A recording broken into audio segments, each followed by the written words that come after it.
session on alternative schooling, at least it was titled Alternative Schooling. Jane, in her paper, will try to dwell a little on what that means. Nevertheless, what I do want to say is that it's not that what we are to say or what we are doing is alternative in the sense that it is something very different or separate. On the other hand, we do believe that what we are doing is true education, and in that what education ought to be. So this is a very important statement that I want to make over here.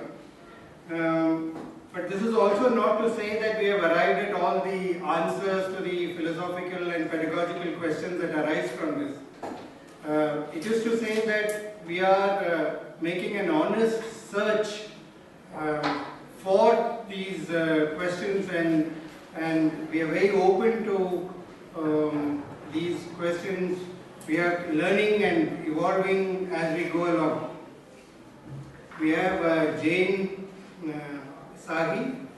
She has been working with, when she started her work 30 years ago, has been in a small village on the outskirts of Bangalore. Of late, the metropolis has swallowed her up, so she's there. A community of Dalit community, essentially. We have Arun, whose school is in a farm, in a village, again outside a town called Tiruvannamalai between Bangalore and Pondicherry.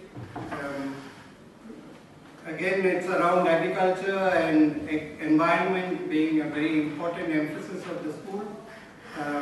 We have Dr. Roopa Devadasan over here, has been also working in a school for the last decade and more, in a school called Shibumi, which is again outside Bangalore, but working with middle class children.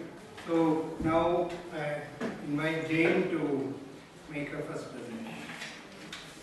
Thank you, Ramdas, Arun and I have been part of, are still part of, the Alternative School Network. And this was an organization that was started 25 years ago, and happily people are still wanting to join. But from where we started and where we are today is a very different point of departure. And I think when we started 25 years ago, we were fairly clear what we understood by alternative. There were differences, but we sort of had an agreed assumption that it was evolving a kind of school that would particularly serve marginalized children and include everyone, but would be a space for emotional, intellectual, aesthetic, physical development and growth. And there were very different schools included in that network. There were schools like where Ramdas works, working with Adivasi children, and there were people working with working children, domestic workers, very different situations. I myself have been working, as Ramdas said, for the last 40 years in a non-formal school on the outskirts of Bangalore. And so my thoughts about the meaning of alternative are very colored by that experience. But now when I think 40 years on, what do we mean by alternative? Is it actually a radical option? Are we dabbling in a backwater? Or have we actually been swept into a mainstream unintentionally? If we understand alternative as different from mainstream, dominant, unjust systems, then there has been a long history in India of alternative schools. Alternative schools and colleges were established to challenge the oppressive colonialist system of education and were a significant and integral part of the freedom struggle. Krishna Kumar, in his book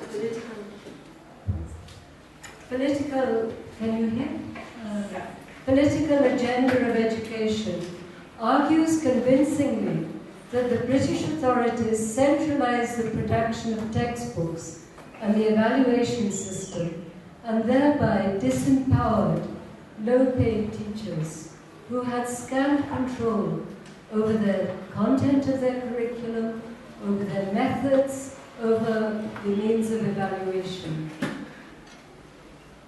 Gradually there arose a much stronger group that asserted a different kind of vision of education, a kind of researching for a linguistic, cultural, and sometimes religious identity.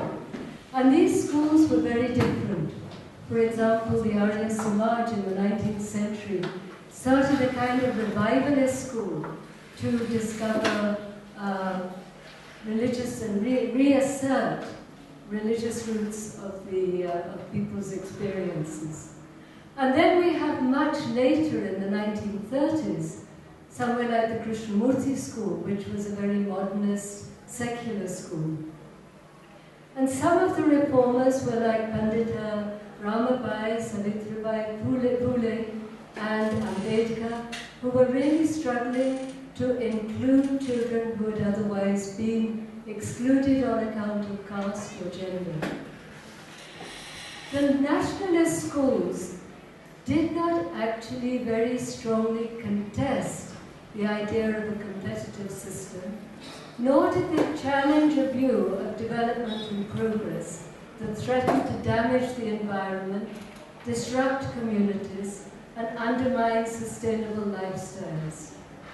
Krishna Kumar comments that it was possibly only Tagore and Gandhi who presented a really deep-rooted and uncompromising alternative to the colonial system of schooling, because they addressed not only the educational aspects, but the political, social, and economic factors that perpetuated unjust systems. It's worth pointing out that both Gandhiji and Tagore rooted their vision very much in a spiritual vision, not in the sense of any narrow affiliation to a particular group, but that sense of inclusion of all. And a nationalism that went way beyond boundaries, kind of keeping in focus the local with a total commitment to a universal vision of education. But post-independence, a different kind of thing happened, where many of the nationalist schools either were co-opted into conventional schools or collapsed completely. There were some notable exceptions, but even basic education, which had begun as a vision of national policy in 1937, was very quickly sidelined as inappropriate, unworkable, and irrelevant. Meanwhile, private schools flourished, but served a very small minority, and government schools wilted more and more, and became part of a failing system for lack of serious attention and funding. The Kothari Commission in 1964 presented a very sharp critique of what meaningful education could be. But it actually had very minimal impact on the ground level. Even in policies, it had a minimal impact. But it did have an impact on people beginning to realize that something very drastically needed to be done to change a failing system. And people began to work in the alternative sector, both within the system and outside it. For example, Kishore Bharati started in 1972 and later evolved as Eklavya. Much later in the 1990s, we have an example of an extremely radical school called Kanabum in Wayanad, which was absolutely the antithesis of what a school is normally expected to be. All the things that were normally extracurricular were central to their way of working. The martial arts, the local form of martial arts, which is called Kalari, agriculture, singing, storytelling, dancing, these were vital elements of the school. In the early 1970s, I and my family moved to a village near Bengaluru that was still largely an agricultural community. At that time, very few children went to school, and the few who had gone to school left rather rapidly. The school began in 1975 in an effort to provide schooling for children who had had limited or no access to formal schooling. I was inspired not only by Tagore and Gandhi, but also by a sense that schooling should not be an alienating experience for children, but should build on and extend and enrich their existing lives. Further, there was a belief that there was a common and essential ideal of schooling, whether for rich or poor, urban or rural.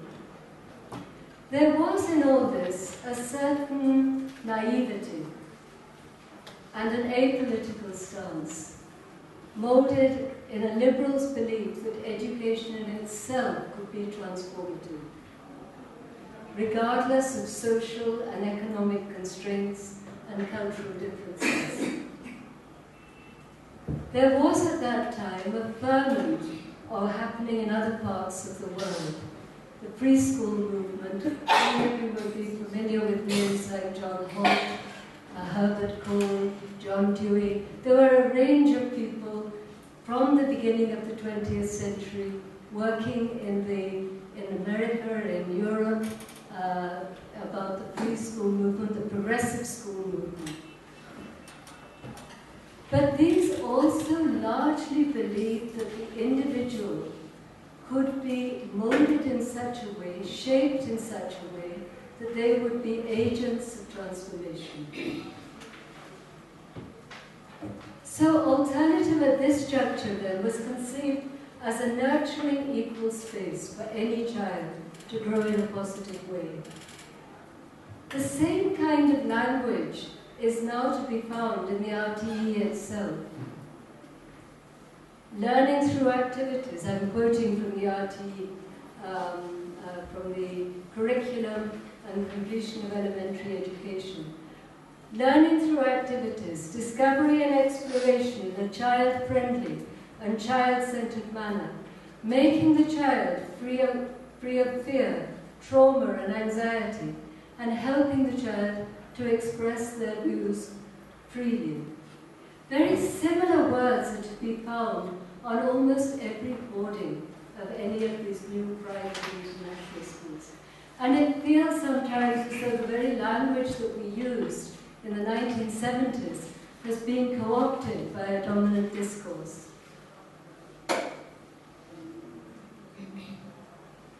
So that even textbooks, however inadequate they are, generally start with a preface claiming to be following the guidelines of NCERT. Terms like activist, secular, liberal have taken on very different meanings in the present context.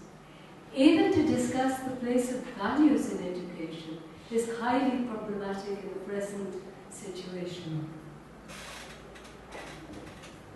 Nationalism itself has become so entangled with an exclusive and aggressive agenda that makes it difficult to discern what being rooted in a time, place, and culture might mean. It is becoming increasingly apparent that patterns of a faceless neo-colonialism are dominating our lives. Choices related to food, clothes, construction materials, entertainment, education are all being packaged and marketed in very enticing ways. But how do people negotiate this new kind of neocolonialism? The village that we moved to 40 years ago has changed beyond recognition. Whether it is the landscape, people's expectations, levels of mobility, patterns of work, these have changed in positive and negative ways. Schooling is now taken as normal, and choices according to affordability are available. Certification is assured and within reach for the majority of children. So it is an immense challenge at this point to actually sift what we mean by alternative. And the kind of power dynamics that went into the alternative education movement at an earlier stage, which assumed a kind of knowledge of what was good for other people. And this has been one of the most difficult learning curves, I can say, learning zigzags that I have undergone, is to actually be more attentive to what other people's idea of alternatives are. Lisa Delpit, who wrote about the Black American community, said, "We must keep the perspectives that people are experts on their own lives. We must learn to be vulnerable enough to allow our world to be turned upside down in order to allow the realities of others to edge themselves into our consciousness." The ambiguities of schooling was forcibly brought home to me when 3 of our children who had completed their 10th standard joined a so-called community school in Bengaluru. After over a year of spending time learning computer skills, English, so-called life skills, they were offered 3 kinds of employment. One was telecallers in a call center. Secondly, shop assistants in malls. Third, working in the service sector of resorts. The irony of this I find so painful to think of. And I'm not sure that it's very different from the peons and the clerks that the British colonial system was kind of producing during the 19th century. And yet, from another perspective, this may open possibilities for the beginning of significant social and economic change.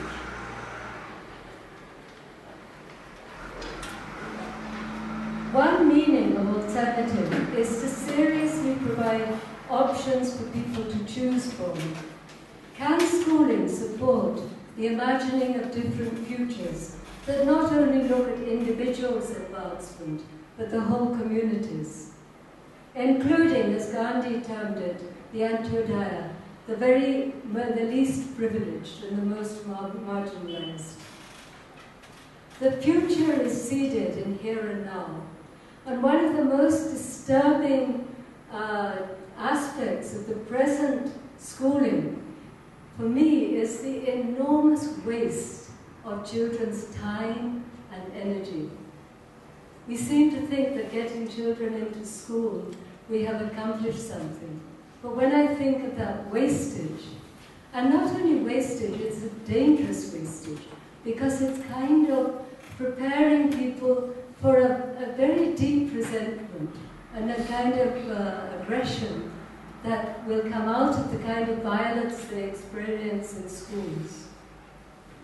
We tend to think of systemic change as something on a large-scale structural change that originates from the top. But significant and far-reaching changes can take place both at the wider level and in small ways. There are multiple ways that we can contribute to this alternative, recognizing and sharing practices that engage children in learning, and being ready to be turned upside down. I'm thinking a couple of weeks ago, I asked the children in the class who were their heroes, and from out of their bags they brought little pictures of wrestlers giving the number of fights they'd won, their weights, their heights, and I was turned upside down. Constructively critiquing inefficient and defective practices, ensuring that information technology is openly sourced for educational purposes, providing texts that a child can make meaning of, and thinking of text beyond the textbook in the environment, and a readiness to accept and accommodate and validate children's home language and culture. I conclude with a quote from Rufus Jones. I pin my hopes to quiet processes and small circles where vital and transforming events take place.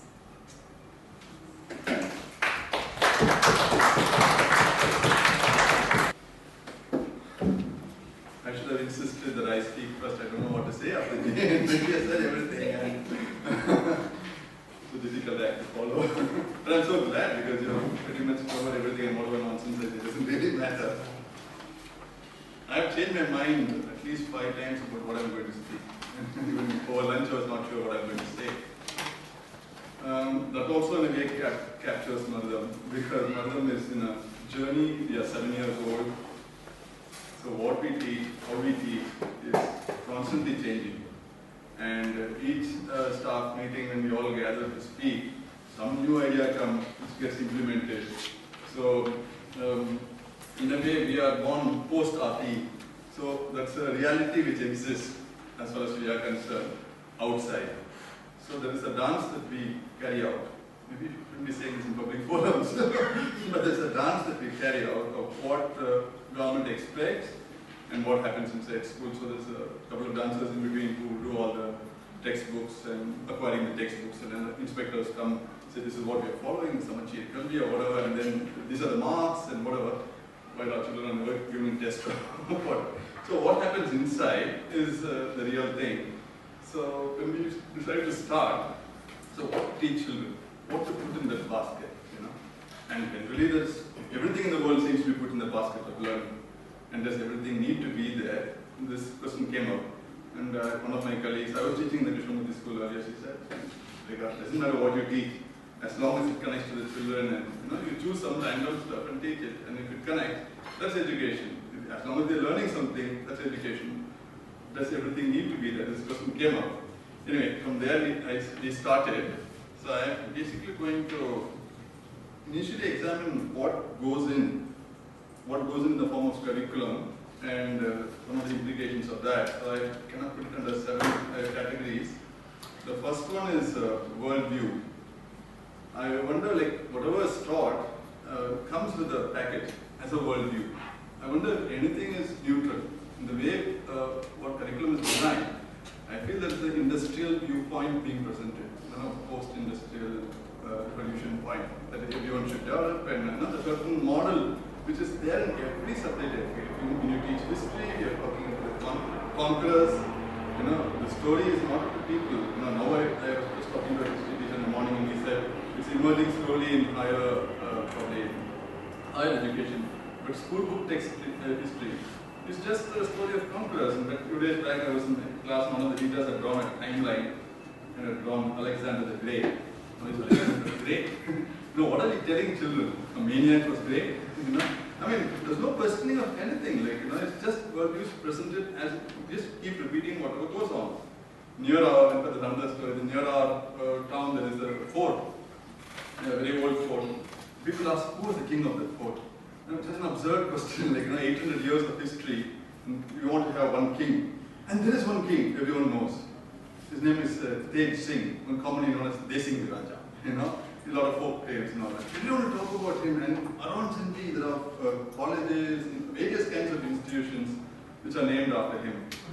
The guy was the biggest loser. At 17, he chose to take on the Nawab and said he won't pay tax. In 6 months he was killed. That's the end of his life. And yet, the one memory associated with that is, I'm saying, the other thing I remember, all these are random, okay, everything is random, what do I say? Okay, you can track the relay. This was all just thoughts that came up as I was thinking about yesterday. Shivaji, the great Shivaji, I believe ran away from so many battles, that's why he lived on. But when we learn about Shivaji, the great the warrior who ran, because he was a pragmatic, sensible guy, he lived to past 50 or whatever. No, but we don't talk about these things. We talk about the greatness, the courage, whatever. Then we take geography. These are subjects I teach, that's why I'm talking about these subjects. Geography looks at the world as resources to be exploited. Here and there is some interesting thing about volcanoes and earthquakes or whatever, movement of the planets or whatever. But then as you grow older, it's about this resource to be exploited here, that resource to be exploited there. This is the meaning of forest, and that's the meaning of wood or whatever. It is really disgusting. As we grow older, instead of discovering the joy of the planet, they discover how it should be exploited. And environment science is called environment science. I taught it for many years. It's more about human beings than environment. Even the higher courses that people go to study, that how to. It's a human-oriented subject. There's nothing environmental about it. And then I don't know about other subjects. But I feel everywhere there is this worldview. Where do children even get to understand that there are different ways of inhabiting this planet? Where do they learn about different cultures? The view that's presented is all these cultures have to be homogenized. The previous session was kind of an indication of that. I know before lunch session was talking about bringing everyone together in a certain way. And I would like, again, in America, I understand they don't read about the native people. In Australia, they don't study about Aborigines. In India, we don't study about Adivasis. What's happening in Andaman, in which textbook is it mentioned? The same thing that happened there is happening right now. Right now, all those tribes are being massacred. It's not mentioned anywhere. So it's just one view. And not talk about things like the other biases like race, gender, ethnicity, cultures. There's so many biases in our textbooks.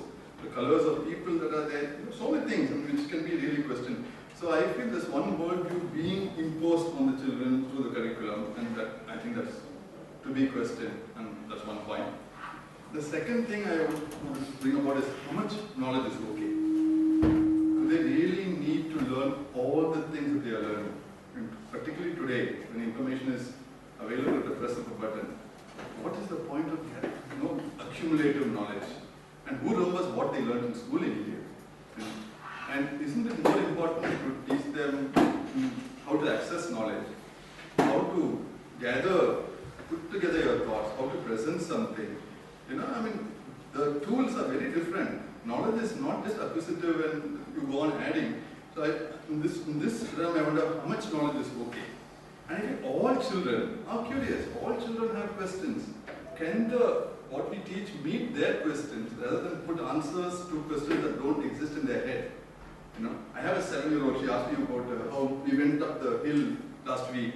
How do hills form? It's a natural question coming from her life. And can we meet that rather than go into tectonic plates and this and that, and they really can't connect with it. There's a whole lot of stuff. These are questions which are not asked, but anyway answers are provided. So I feel they are dumped on them.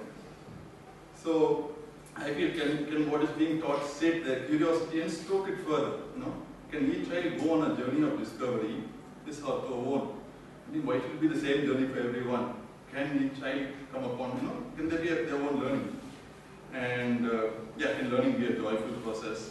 Where the focus of learning is learning itself. That's something I want to say like that. Just the joy of learning how to learn, isn't that more important than, when they learn something and they learn it well, they have learned something about learning itself. And that's very different from, like if you learn a concept well and if you can understand how the various immediate connections that you can make in different situations, then you have understood something instead of not just repeating. That is, so for me this whole thing of memorizing and reproduction, this is the one focus that seemed to come out through the assessment system, is for me hugely questionable and not desirable. Then the other one which we I think kind of do in alternative schools is how much focus do we give to verbal knowledge, that knowledge learned from books. That you go and read something and then you learn about it. How is that knowledge? There are certain kinds of things you have to read and understand. But is everything to be grappled with through the realm of words? This is something I would really like to put to question. So in our schools, there's a lot of time is spent, the children learn through doing things, through climbing a mountain, through doing craft, through music, through dance.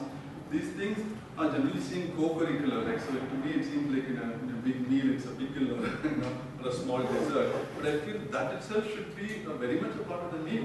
I feel, my personal feel is like this academic sort of learning, the way it is narrowly defined, it will be enough if 20 to 30% of time is spent on that. Whereas we spend 80 to 90 to 100% on that. And a lot of schools today are doing away with games classes. They have one games class a week. And things like that are happening. So I wonder, what about all the other skills, In fact, one friend of mine from Arun was saying 100 years ago, the most valued people were people who could work with their hands, good builders, good blacksmiths, good carpenters. Today they are at the bottom of the society. All we value is one kind of, some English knowledge, some mathematical, computational knowledge, and they are at the top, and everybody else goes to the bottom. And another question that I ask is,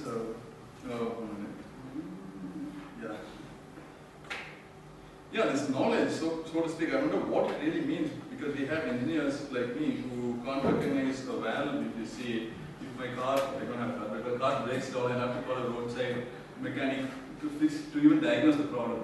An automobile engineer doesn't even know what it means to. That's the level of knowledge I feel. And another example I wanted to give is like this: the Bengaluru to Pondicherry road has been under repair for 5 years now. Now it's been done by a national team of engineers. They have dug up the whole section, 300 kilometers, and are trying to fix it piece by piece. Now, anybody would say you take up 10 kilometers at a time and do it. No, you dig up the whole 300 kilometers. And it's been 5 years, and it will probably take 10, 15 more years. These are the kind of people, knowledgeable people who are running the thing, and I question this knowledge system that has gone into that way. So I feel if we are focusing only on intellectual skills, we have failed that. And then we have compromised on other skills. Then the other point that I came up is how to foster independent thinking, how to think for oneself. Is that even there in any curriculum? I feel most of the curriculum is prescriptive. How to think, what to think, and where is the space for questioning? Where is the space for questioning themselves, for understanding life? And I feel those spaces aren't there. And I feel this organic schools have somewhat created those spaces. I have written something. I heard that the present education system has been deliberately designed to produce conformance. I read this in some book. That we have deliberately been made to produce conformance. That is in the interest of the elite few who call the shots in the world, to have others follow and not question. Well, to me it seems like a huge improbable conspiracy theory. But in a way, if you think, I really look around and see, look around the world and see that people are not thinking for themselves. This doesn't seem to come across a society which is really asking deep questions. One seems to be following the mass.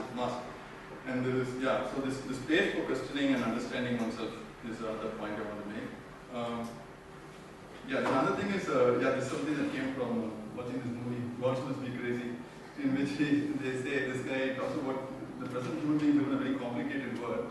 So it takes about 20 years to figure out how to live in this world. And then they'll show the Bushmen, and they learn while living. So their life is learned as they go along, and here we have to go through a complicated process, and then they show a man driving his car across the street to post something and go back into his house. He drives the car just to post a letter across the house. But the another big question that comes up is that all this knowledge is required to function as a productive being in society. But I don't need any input to function as a sensitive being. That input will happen automatically. That children will automatically learn how to be sensitive, and I think there's a mass failure on that account.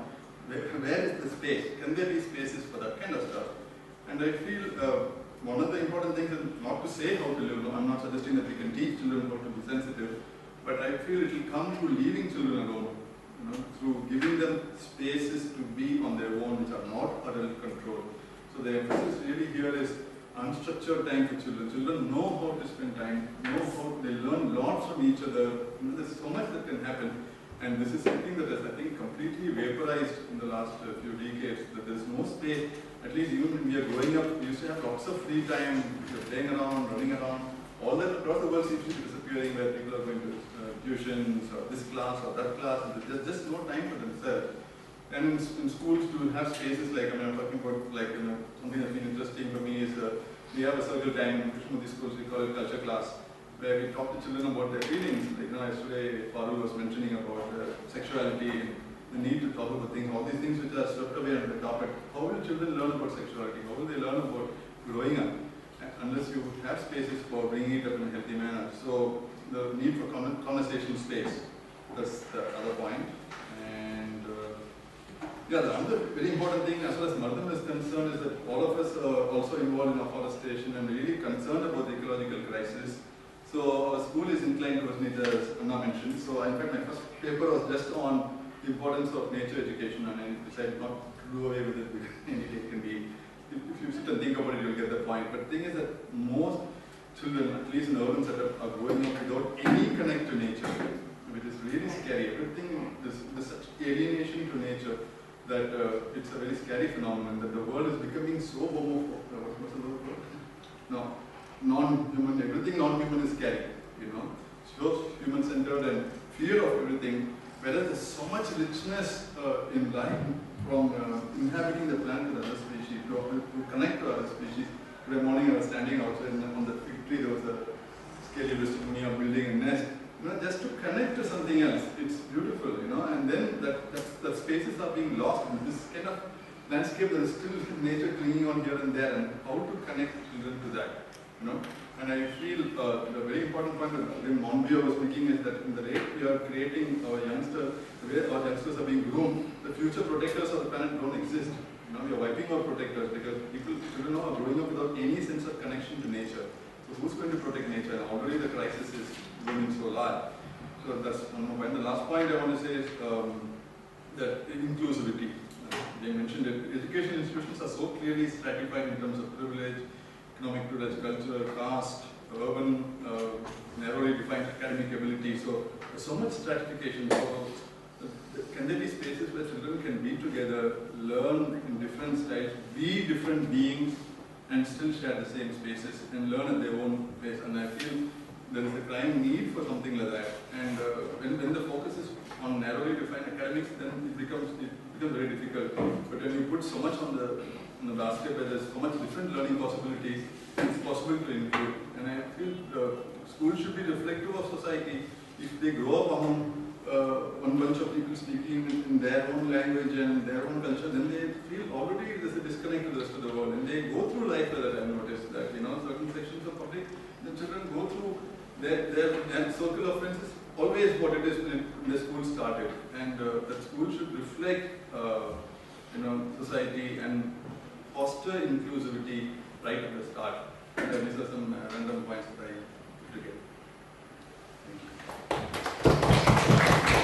Well, Shibumi is like a granddaughter school, if I may describe it that way, because we ride on the shoulders of schools that were started by J. Krishnamurti, which includes the school, Rajghat, Valley, and we are just 8 years old.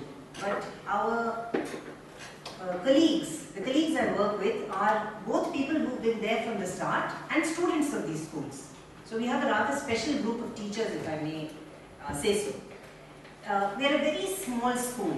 We are at the moment 50 children strong, and I don't think we are ever going to grow bigger than this. Ramdas was being very kind when he said we have middle class parents. The truth is we have very upper class parents from Bangalore.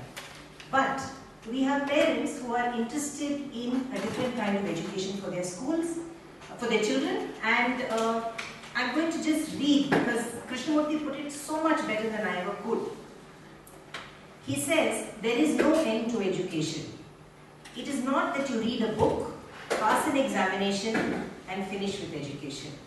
The whole of life, from the moment you are born to the moment you die, is a process of learning. To understand the whole of life, not just the part, you must read, You must look at the skies. That is why you must sing and dance and write poems and suffer and understand. For all of that is life. Okay? Now this is the man who spoke over 70 years of his life, and the only legacy he left behind was the schools. He walked out of, I don't know what, the Order of the Star, and he said he questioned everything. He questioned religion, he questioned authority, he questioned conquerors, he questioned everything, he even questioned knowledge. So you can imagine what a tightrope we walk in school when we are trying to look at these questions afresh every day and bring that kind of energy to the space so that the children are growing in that space. In a nutshell, he said 3 things. He said, if children grow up with a global outlook, a care for man and his environment, and a religious mind, maybe education is there. Okay? Now, let's look at, I'm going to do something I would be killed for in school. They never allow us to go to the chalk and sing. Our children are in spaces on the trees, in huts, suddenly the bird will fly, and then your science class is gone for 6 and you have to run out for them and look at the bird. That's how the school runs. But just because I like some things to be put rather clearly, I'm going to use the board and say there are societal processes which, and I'm saying all this because this is the reality of the child today. This is the reality of any young being that is born into Bangalore city in the next so many years. He or she will be born into a society where there are the powerful and the disempowered. And given today's globalization and interconnectivity and lack of forests and the whole box, you've heard Jane describe it, you've heard Arun describe it, given all that, he or she will have all these working. Put 2 more clever ones. Caste, race and class.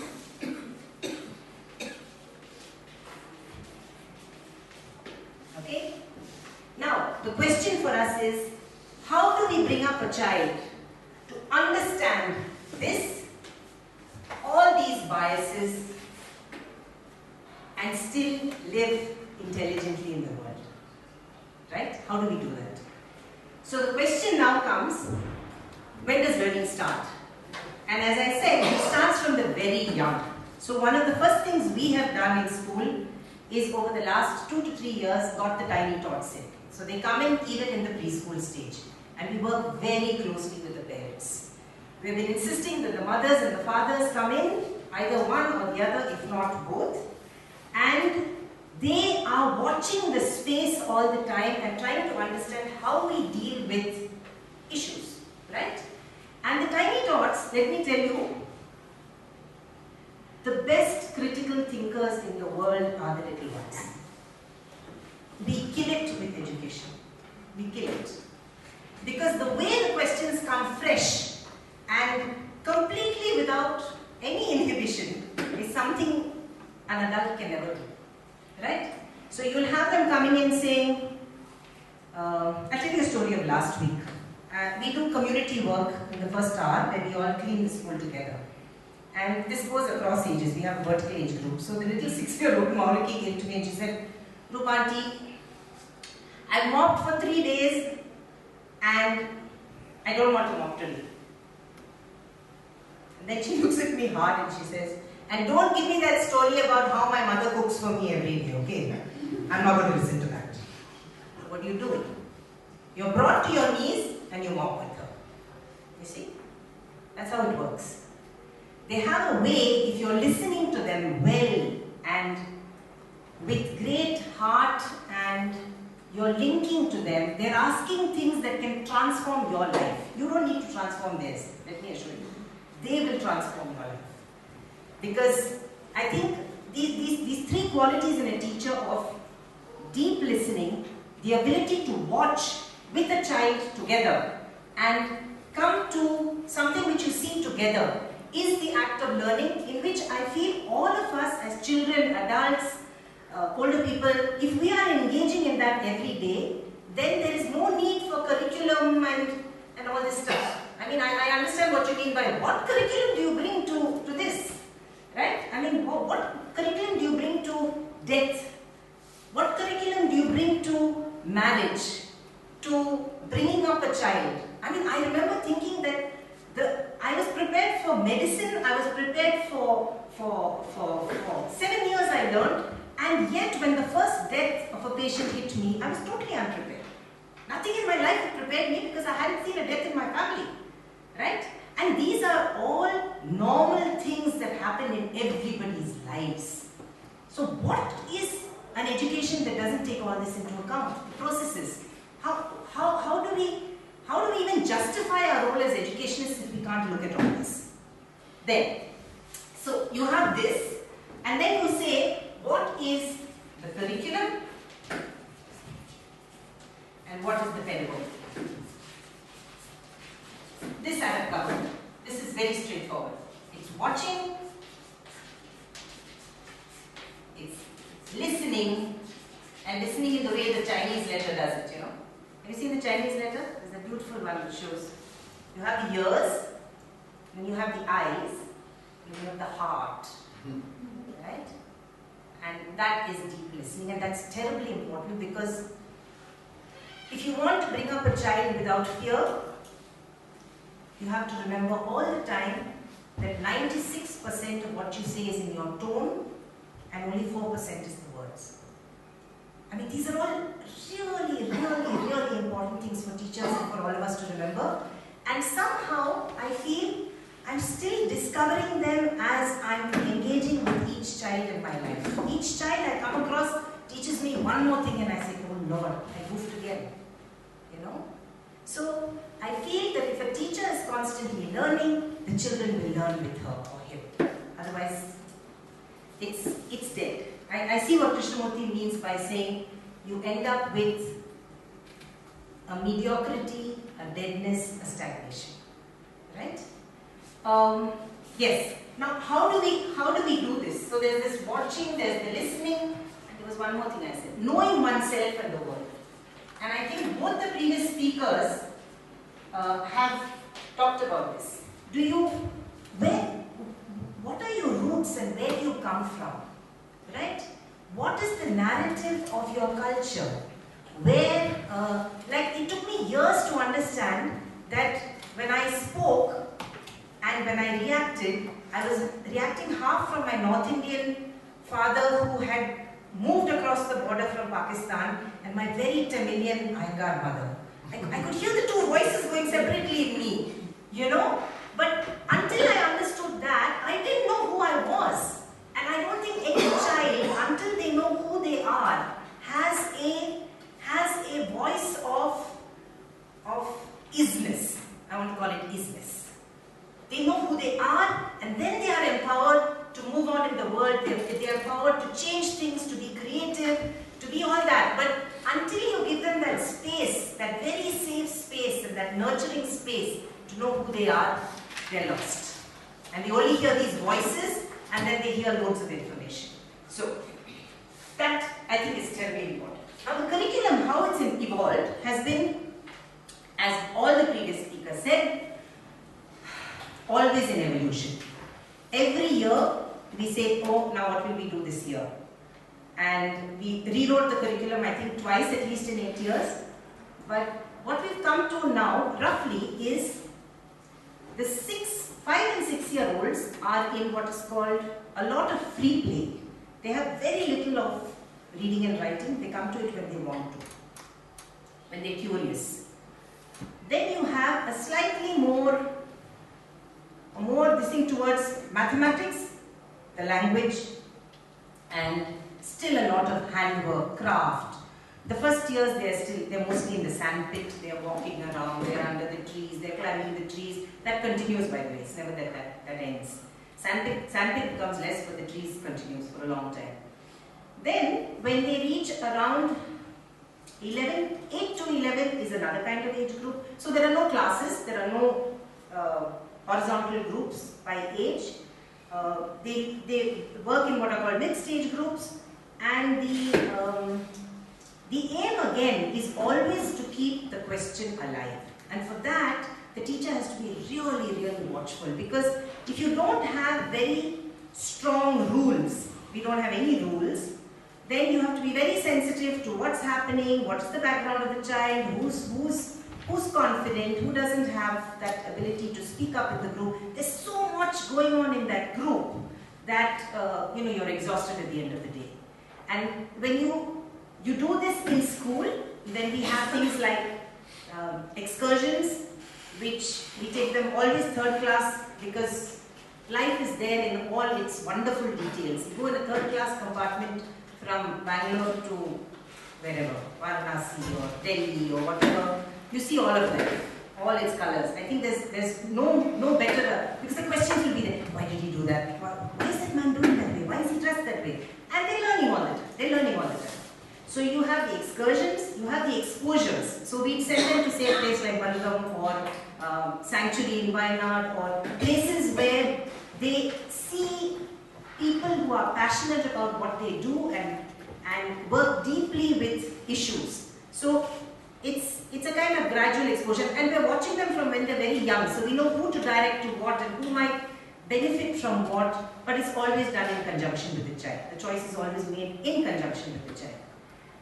From 14 plus, we still prepare them for examinations, because we have not yet had the courage, neither the parents nor us, though we constantly urge, saying, what would happen if you didn't write it? I think there are only 3 children of ours who left the school and who are now, have not done any exams, and they're going on in life. But the others still don't have that courage. So we prepare them for the exams and this thing. But we also realize that these kids need much more holding into their maybe early 20s, mid 20s, because something has been sown which will probably flower or come alive much later. You can feel it. You can feel it in them when they talk, when they ask questions.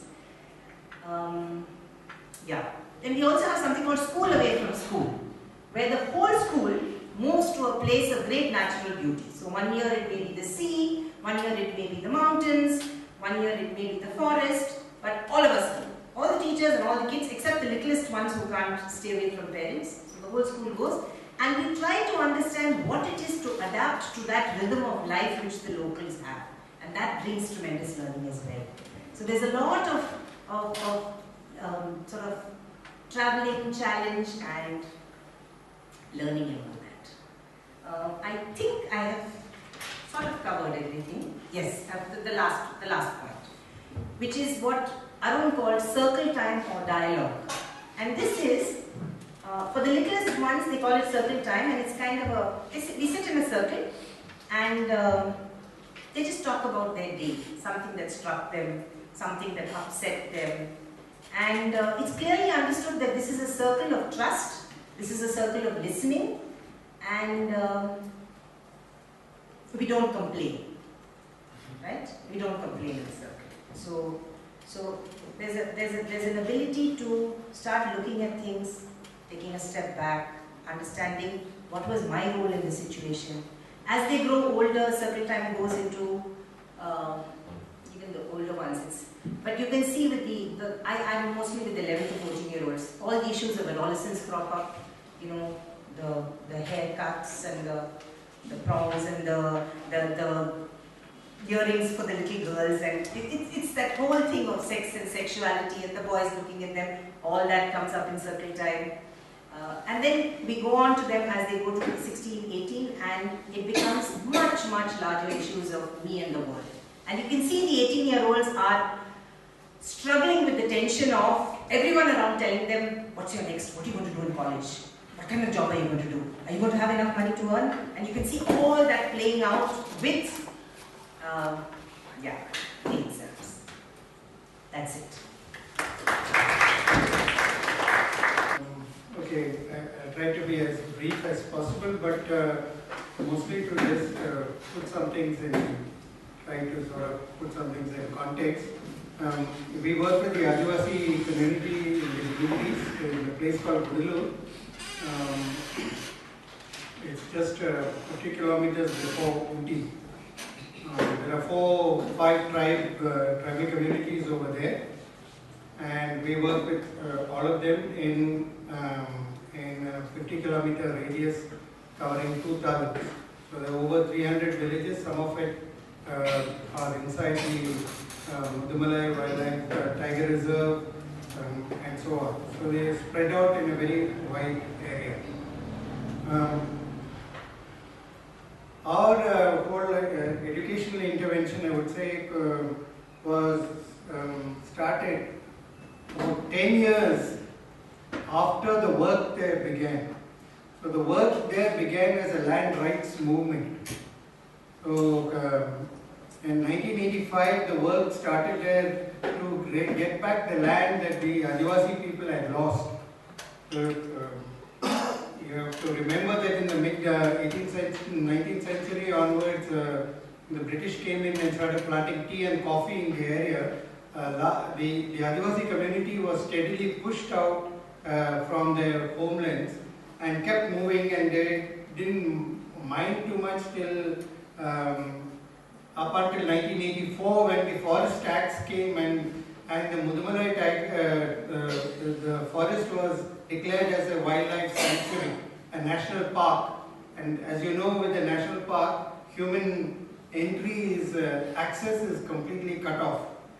So you can imagine their life when one morning they try to enter the forest, which they do every day for centuries, and they are arrested or beaten up or molested or whatever, chased. So their whole livelihood, so their food, their medicines, their gods, everything was connected with the forest. And one morning when it was declared as a national park, this entire thing was completely pushed out of their whole sphere of life. On the other hand, whatever little land they had or was given to them was again taken away by people who migrated over there, which includes large estates as well as small holders. So people kept taking things away from them, which didn't really bother. Now, this question of getting the land back was a land rights movement. So when you say land, we are talking about not just the right of land, but also the right to live. It contains all other rights that go with it. So the idea of building rights was a very important thing, and getting the community together to form a sangha, which would then demand and get back their land, get back whatever powers had been lost, was a very important thing. Roopa was very much a part of that whole period over there as a young doctor. In 95, 10 years afterwards, we had a Mahasabha in which the 200 people came together, the leaders. We sat together for 5 days to see what we had done so far, where we were at, and where we want to go. And one of the demands that they made was that we need to have a school of our own. Because in the government schools, in the tribal schools which are there, 14 tribal schools in the area, these people's culture was denigrated, their language was denigrated, even their names would be changed. So given this kind of a thing, no child was going to school. So the need to have a school of their own where they could actually establish their own culture, their ideas, their worldview was a very important thing. We should also remember simultaneously that as they kept moving and the economy changed, that their whole system of communities were falling apart. And so the spaces that they had by which they were able to transfer their knowledge to other communities had also disappeared. So they had to create new spaces where they had to do it. And the school had to become a very important space in which they could do. And the government schools simply did not allow this. And so it became necessary for us to create a space where they could. So when we did take on children into the school, along with that, it was the community, the Sangha decided who the kids would come into the school, and the Sangha decided also that 15 young people, dropouts, would be trained as teachers in the school, so that they would become the teachers over a period of time. So much so today the whole, not only the school but the entire education program, in fact everything there now runs in the hands of people who have been trained over a period of time. Basically what I am trying to say is that these structures which exist, in this conference, which is a very important thing for me here, was the term of emancipation, domination, emancipation and dignity. You see, because if you really want to emancipate somebody, you need to break down, dismantle the structures that dominate them. And if you don't dismantle those structures that dominate them, then this thing continues. And this is what has happened in our country today. So for this morning, Professor Kaustubh made a very important, very important statement that we see slums around us, and for us it's as natural as a tree. We've got so used to the idea that it is there. We never see it as an aberration of our space, of the way we are living. So this is a very, this whole thing that we have internalized is something that needs to be dismantled within us and has to be dismantled. Again, this theme of emancipation, domination, emancipation and dignity. And I think, you see, for years we fought, a large number of our people over there, the Adivasi community, were in bondage. So we have, say, instruments by which we can get them out of bondage. So they are emancipated in that sense. So physically they are free. We have got them out of bondage. We could go to the courts of law. But neither the court of law nor the law of the land can restore dignity to people. The restoration of dignity to people, I believe, can happen only in the school. And this is the place where we can reassess the way we look at life, the way we look at society, the things that Roopa has put down over here. I think we can do this within the school framework. If we can't do it there, we will never be able to do it. And over the last 60 years, as other sections of society have dominated these various spaces, and we have withdrawn from them,